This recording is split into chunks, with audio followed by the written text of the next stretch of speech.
Hi, you all. Hope you're doing well and welcome again to Profit Mart. Ratnakar Bank Limited, which is commonly known as the RBL Bank, इनके जो stocks है they are currently hitting low. और ये जो bank है RBL Bank, it is headquartered in Mumbai and it is one of the earliest private sector banks. लेकिन currently इनका जो performance chart है वो थोड़ा सा low है. So let's quickly get into the stock details of RBL Bank.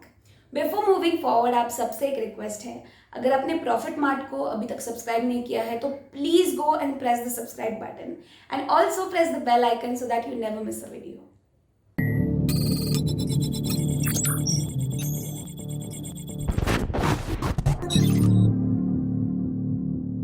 तो Monday को इंट्रा ट्रेड रिकॉर्ड्स में आरबीएल बैंक ने ₹86.80 का लो रिकॉर्ड हिट किया है और एनएसई यानी कि नेशनल स्टॉक एक्सचेंज में भी आरबीएल बैंक के जो स्टॉक्स है वो 24% तक पहुंच गए हैं। आरबीएल बैंक ने अपना न्यू मैनेजिंग डायरेक्टर और सीईओ मिस्टर आर सुब्रमण्यम को अपॉइंट किया है और उन्होंने 11 जून को सैटरडे को अपनी एक्सचेंज फाइलिंग में कहा कि वो 3 साल के लिए मिस्टर आर सुब्रमण्यम को as a CEO and MD appoint कर रहे हैं। मिस्टर सुब्रमण्यम जो है वो इसके पहले स्टेट रन ओवरसीज बैंक के फॉर्मर एमडी और सीईओ रह चुके हैं। इतना ही नहीं, दीवान हाउसिंग फाइनेंस कंपनी लिमिटेड जो एक मॉर्गेज फाइनेंस कंपनी है जो लोगों को होम लोन्स प्रोवाइड करती है, तो इनका जब बोर्ड रिप्लेस हुआ तब मिस्टर सुब्रमण्यम को वहाँ एडमिनिस्ट्रेटर अपॉइंट किया गया था। So now coming back to RBL bank को फिलहाल एक बहुत बड़ा कंसर्न है, उनका जो dependence high yield product segments पे ज़्यादा है और एम्प्लॉय रिटेंशन पर भी उनका डिपेंडेंस आता है। तो इसकी वजह से उनका जो ग्रोथ और रिकवरी जो है, रिटर्न रेशियोज की रिकवरी और ग्रोथ जो है वो फिलहाल बहुत अनक्लियर और अनस्टेबल है, जिसकी वजह से उन्हें स्ट्रैटेजी इश्यूज फेस करने पड़ रहे हैं। अब आरबीएल को कुछ और भी की कंसर्न्स है, जैसे कि नंबर 1, आरबीएल बैंक का मैक्सिमम प्रॉफिट जो है वो क्रेडिट कार्ड्स और माइक्रो फाइनेंस इंस्टीट्यूशन से आता है।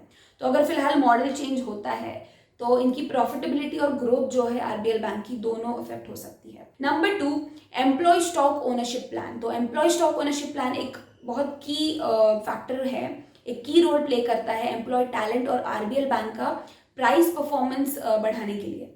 तो ऑफकोर्स अभी फिलहाल लिस्टिंग इतनी इंप्रेसिव नहीं आई है, जिसकी वजह से आरबीएल बैंक का जो एम्प्लॉय रिटेंशन और हायरिंग स्ट्रैटेजी है दोनों अफेक्ट हो सकती है। नंबर 3, फिलहाल स्टॉक लिस्टिंग डाउन होने की वजह से आरबीएल का जो रिटर्न ऑन इक्विटी है वो नॉर्मल नहीं है और वो नॉर्मलाइज करने के लिए उन्हें थोड़ा सा टाइम लग सकता है। आगे कुछ सालों में चेंजेस भी हो सकते हैं, तो उन चेंजेस को टैकल करने के लिए भी आरबीएल को फिलहाल एक स्ट्रॉन्ग रिटर्न ऑन इक्विटी की ज़रूरत है।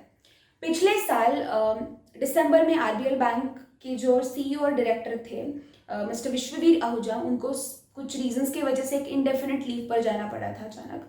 उसके ऊपर हमने एक वीडियो भी पोस्ट किया है प्रीवियसली आरबीएल बैंक के ऊपर, तो if you haven't checked it please go and check it out. हमने उसकी लिंक डिस्क्रिप्शन बॉक्स में भी अटैच की है। तो फाइनली मिस्टर योगेश दयाल जी, जो आरबीएल बैंक के चीफ डायरेक्टर्स में से ही एक थे, उन्हें ही एडिशनल डायरेक्टर बनाया था आरबीएल बैंक ने। पिछले 6 महीनों में बैंक की जो मार्केट प्राइस है वो ऑलमोस्ट आधे से भी कम हो गई है। फिलहाल 52% से भी नीचे उनकी मार्केट वैल्यू है, तो जिसके वजह से बैंक बहुत ज़्यादा इश्यूज फेस कर रही है और उनका जो एसएमपी बॉम्बे स्टॉक एक्सचेंज में भी 9% का डिक्लाइन है। तो bank is facing a lot of issues, जैसे कि कॉरपोरेट बुक लो और फिलहाल एमएफआई और कार्ड बिजनेस पर भी कोविड-19 का कई ज़्यादा इम्पैक्ट है बैंक पर, तो जिसके वजह से they are facing a lot of issues. But let's see आगे बैंक ऐसे क्या डिसीजंस लेती है, क्या स्ट्रैटेजीज इंप्लीमेंट करती है जिसकी वजह से उनका परफॉर्मेंस जो है वो इम्प्रूव हो। So we'll be updating you with everything, so stay tuned until then. और ये वीडियो अगर आपको पसंद आया हो तो इसे लाइक, शेयर और सब्सक्राइब करना मत भूलिएगा प्रॉफिट मार्ट को। So thank you so much for watching and stay tuned until our next video.